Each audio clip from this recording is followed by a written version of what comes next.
Smelo, iskreno i bez cenzure, tako piše Ljubica Arsić, po diktatu unutrašnje potrebe, koji vremenom preraste u zadatak.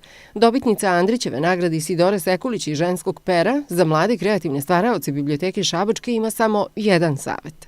Moj savjet je mladim ljudima da baš mnogo ne slušaju savete, da se nekako puste i da osete tu svoju unutrašnju prirodu, da nekako pokušaju sa njom da dođu u vezu i da pišu onome što je samo njihova priča, što je autentično i što izvire iz njih samih. Susret sa Ljubicom Arsić za one koji ispisuju tek prve samostalne redove bio je izuzetno inspirativan. Ja sam fascinirana da mogu da pričam sa nekim ko piše, ali ko stvarno piše i ko se oproba u tome, jer mi smo bukvalno na početku, ovo sad što radimo, pitanje da li ćemo nastaviti to u životu uopšte, jer još smo mladi, još se nismo izdefinisali u potpunosti kao ličnosti. Pisanje je ventil na neki način i sad vidim kako to u stvari može da postane jedan vid kreativnog izražavanja na još bolji način.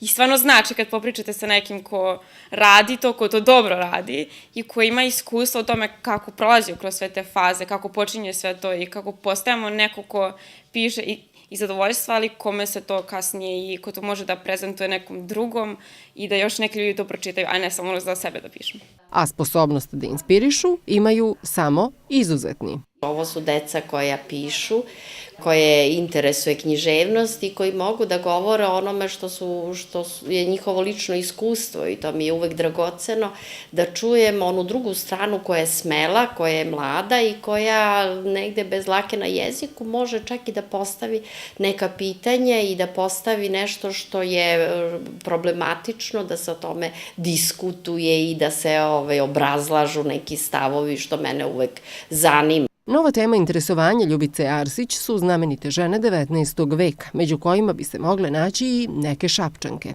Želimo da ih izvučemo negde na svetlost dana i da pokažemo koliko je znamenitih žena srpskih pa i šabačkih učestvovalo u kulturi i u istoriji naše zemlje. Mogućnost da, kao sa drugarima, ćaskaju sa poznatom književnicom, biće sasvim izvesno ono što će pamtiti ovi mladi ljudi. I poruka da budu svoji i pišu onako kako misle i osjećaju. Tek to je autentični doživljaj, jer misao je jedna retka stvar, kako je svojevremeno poznatog naučnika citirala i sama književnica.